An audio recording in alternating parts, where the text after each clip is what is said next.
Good morning students.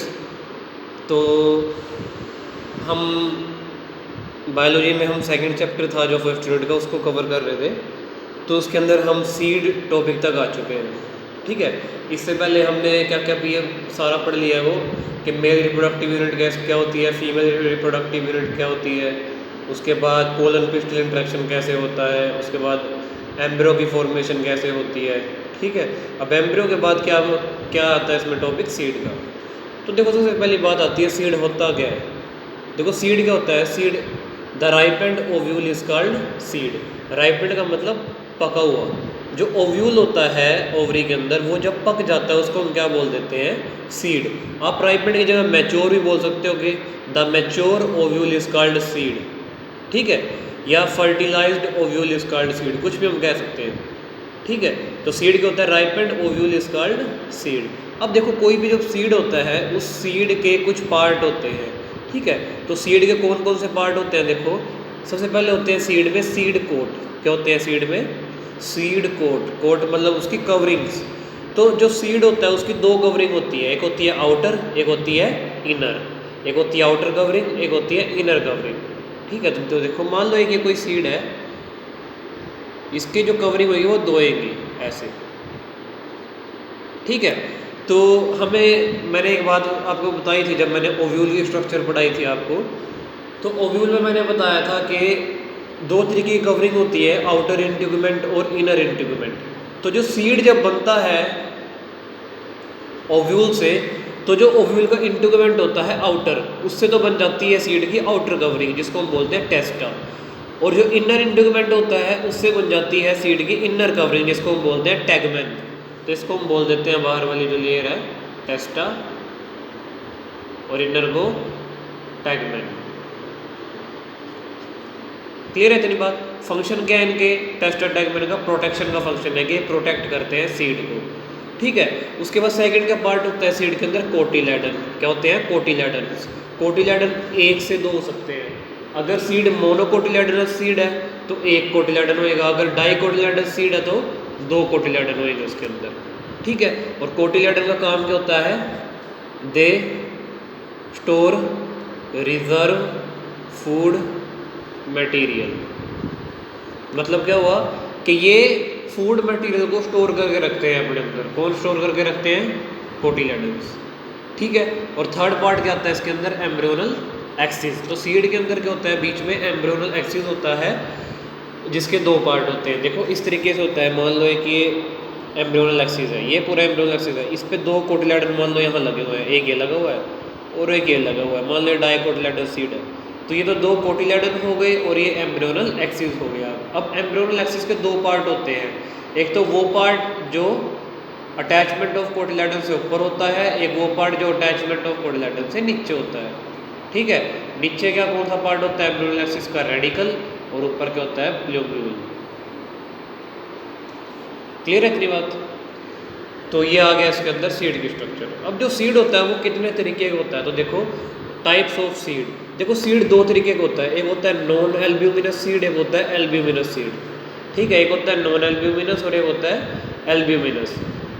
देखो मैंने जब आपको पोस्ट फर्टिलाइजेशन इवेंट पढ़ाया था इसके अंदर, तो ये बताया था कि एंडोस्पर्म फॉर्मेशन होती है। तो एंडोस्पर्म फॉर्मेशन होती है, तो एंडोस्पर्म का काम क्या होता है, जाइगोट को डेवलप करा के एम्ब्रियो में कन्वर्ट कराना के।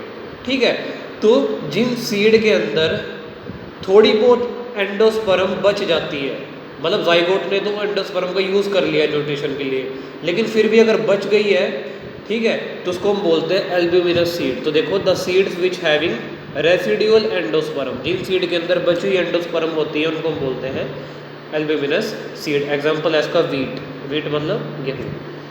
और जिनके अंदर ये एंडोस्पर्म नहीं बचती, मतलब क्या हुआ, जाइगोट ने सारी यूटिलाइज कर ली है एंडोस्पर्म, उसको हम बोलते हैं नॉन एल्ब्यूमिनस सीड। तो देखो इसके अंदर क्या आ जाएगा, हैविंग नो रेसिड्यूअल एंडोस्पर्म। ठीक है, एग्जांपल इसका पी मतलब मटर। उसके बाद नेक्स्ट टॉपिक आता है इसके अंदर फ्रूट। क्या टॉपिक आता है, फ्रूट। तो जैसे सीड क्या था, राइप एंड ओव्यूल, तो और फ्रूट क्या होता है, राइप एंड ओवरी। तो ripe and ovary is called fruit. ठीक है, पूरी ओवरी जो होती है वो मैच्योर होकर क्या बना देती है, फ्रूट बना देती है। अब फ्रूट देखो वैसे देखने में और हम जो है ऑब्जर्व भी करते हैं वो दो तरीके के होते हैं, एक होता है फ्लैशी फ्रूट, एक होता है ड्राई फ्रूट। फ्लैशी का मतलब गुद्देदार, जिसके अंदर गुद्देदार होते हैं, जैसे मैंगो है, ठीक है, मैंगो है, ऑरेंज है, ये सारे के सारे का कैसे हैं, फ्लैशी है। फ्लैशी मतलब कि गुद्दे, इनके ऊपर क्या है, गुद्देदार जैसे जिसको हम बोलते हैं। और कुछ ऐसे फ्रूट भी होते हैं जो बिल्कुल ड्राई होते हैं, जैसे कि ग्राउंडनट। ग्राउंडनट मतलब कि अखरोट, देखो ही होगा अखरोट कैसा होता है, अंदर से ड्राई होता है, ठीक है, तो उसको हम बोलते हैं ड्राई फ्रूट। और फ्लैशी फ्रूट कौन से होते हैं, जो गुद्देदार होते हैं, मतलब जिनमें रस वगैरह होता है, तो वो होते हैं मैंगो, ऑरेंज, जो भी हैं सारे, ठीक है। उसके बाद टाइप फॉर्मेशन के बेस पे के फ्रूट किससे बनता है, दो तरीके के फ्रूट होते हैं, एक होता है ट्रू फ्रूट, एक होता है फॉल्स फ्रूट। एक तो होता है ट्रू फ्रूट और एक होता है फॉल्स फ्रूट। देखो यहाँ से डेफिनेशन क्या होता है, ripened ovary is called fruit. तो जो फ्रूट सिर्फ और सिर्फ ओवरी से बनेगा उसको हम बोलते हैं ट्रू फ्रूट, ठीक है। और जिस फ्रूट में बनने के लिए ओवरी के साथ साथ थैलेमस भी मदद करता है उसको हम बोलते हैं फॉल्स फ्रूट। तो देखो fruit which develops from ovary is called true fruit. Example इसका पिया, पिया मतलब मटर, ठीक है।